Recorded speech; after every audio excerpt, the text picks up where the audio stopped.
हाँ, तो बच्चों हमने कल के वीडियो में देखा कि हिस्ट्री किसे कहते हैं, हिस्ट्री के टाइप्स देखे, प्री हिस्ट्री और हिस्ट्री, और उसके बाद हमने देखा कैसे उनको डेट्स में बांटा गया है। ईयर 0 जब ईसा का जन्म हुआ, इंग्लिश कैलेंडर शुरू हुआ जनवरी फरवरी वाला, वहाँ से लेकर तो अभी तक 2022 तक टिल डेट 28 दिसंबर 2022 तक, और 0 के पहले बिफोर क्रिस्ट BC बोला जाता है, और आफ्टर AD। अब हम कुछ बढ़िया सा देख लेते हैं इंटरेस्टिंग टॉपिक। ओके, टॉपिक्स में देखो इंटरेस्टिंग में से मैं बताना चाहता हूँ बढ़िया सा सिंधु सभ्यता, सिंधु घाटी सभ्यता के विषय में आज हम देखेंगे। रेडियो कार्बन C14, देखिए बेटा C14 नाम की एक विधि होती है केमिस्ट्री में, साइंस मान लो, साइंस में एक विधि होती है C14। इस C14 कार्बन विधि से C12 एक C14 इस कार्बन विधि से चीज़ें कितनी पुरानी हैं इसका पता लगाया जा सकता है।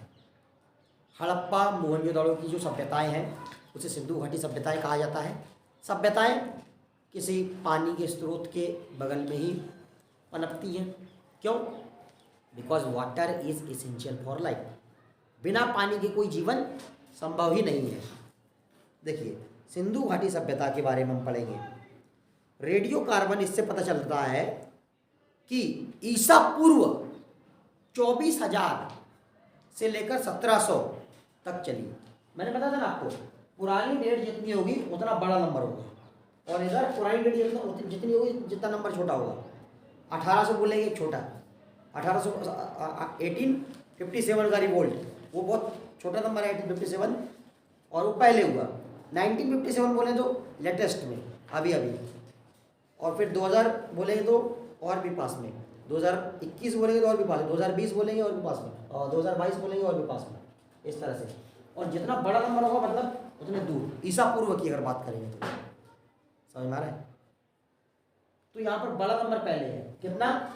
2400, 2400 ईसा पूर्व।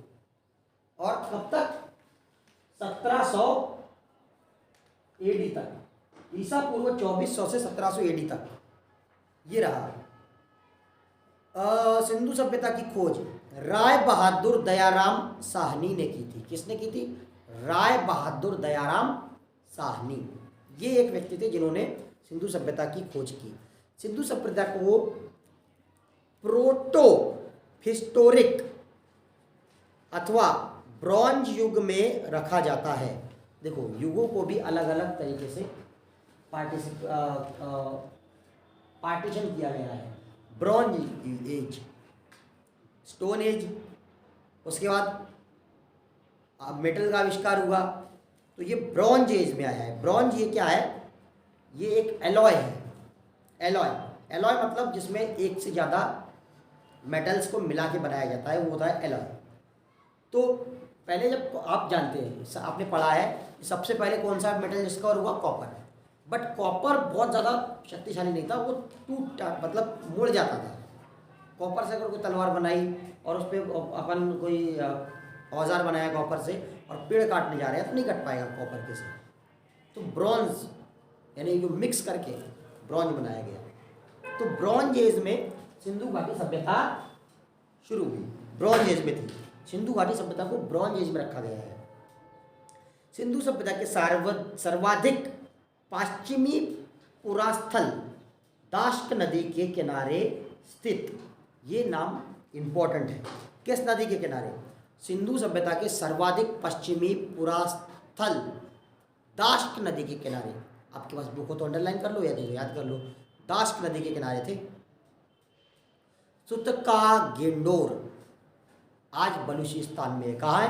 बलूचिस्तान, पाकिस्तान के भी आगे बलूचिस्तान में। सुतका गेंडोर बलूचिस्तान में है।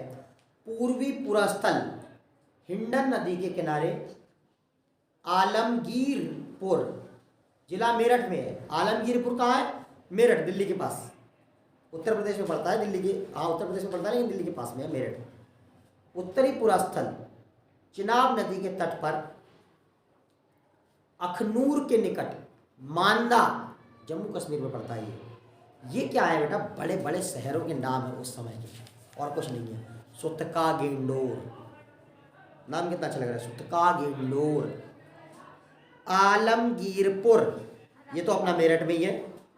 मांदा, दाइमाबाद, ये अहमदनगर में है, महाराष्ट्र में, दाइमाबाद। लो,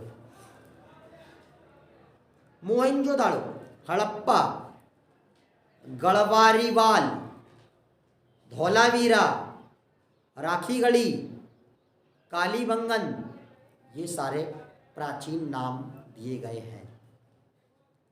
हड़प्पा संस्कृति के सर्वाधिक स्थल गुजरात में खोजे गए हैं। कहाँ पे? गुजरात में। ये जीके का क्वेश्चन है, सबसे ज़्यादा स्थल कहाँ पे खोजे गए हैं? गुजरात में। लोथल एवं सुतकोतदा सिंधु सभ्यता का बंदरगाह था। लोथल सिंधु सभ्यता का बंदरगाह। लोथल एक बहुत प्रसिद्ध जगह रही होगी उस जमाने में, लोथल। जुते हुए खेत और नक्काशीदार ईंटों के प्रयोग का साक्ष्य कालीबंगन से प्राप्त हुआ है। भाई ईंटें पकी हुई ही होंगी, कच्ची अगर होगी तो मिट्टी में मिल जाएंगी, सीधी सी बात है।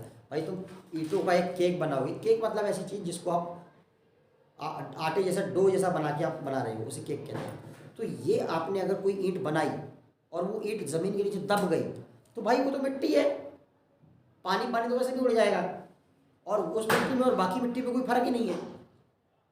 आई बात समझ में? एक बार उसमें से पानी उड़ गया तो एक उस मिट्टी में और बाकी मिट्टी में कोई फर्क ही नहीं है, वो तो मिट्टी ही बन जाएगी बिल्कुल। अगर मिट्टी की ईंट पकी हुई होगी, जैसे भट्टी में पकती है, लाल हो जाती है पक के। मैं पहले जब आप ये छोटा था ना तो मुझे समझ में नहीं आता था ये ईंटों पे कलर क्यों लगाते हैं, फिर इसके ऊपर तो वो पलस्तर से चढ़ा देते हैं, फिर ये कलर तो पूरा कलर का पैसा वेस्ट गया। मैं ये समझता ही नहीं था कि ये मिट्टी सफ़ेद ईंटों की होती है, लेकिन ये ईंट भट्टी में तपने के कारण, बड़ी सी भट्टी होती है, ऊपर चिमनी लगी होती है, ऊपर से वो निकलता है धुआं, तो ढेर सारा कई महीनों तक तपने के कारण ये मिट्टी लाल हो जाती है। इसमें कोई कलर नहीं पोतता, गेरू नहीं पोतता। आई बात समझ में? मैं छोटा था तो यही समझता था कि ये लोग क्यों इसको लाल कलर के पोतते हैं, और इसमें तो फिर खराब हो जाना है, ये पहले बना लिया करें और उसके बाद पोता करें। लेकिन ये पोती नहीं जाती है, ये गर्म होने की वजह से लाल हो जाती है। तो इस तरह का आपको सिंधु घाटी सभ्यता पूरी पढ़नी है। मैं इसके फ़ोटोज़ आपको सेंड कर दूंगा सेंट्रल डिजिटल स्कूल पर, सिंधु घाटी सभ्यता के। सिंधु घाटी सभ्यता से कोई भी चीज़ छूटनी नहीं चाहिए। ठीक है, आज के लिए इतना काफ़ी है। धन्यवाद।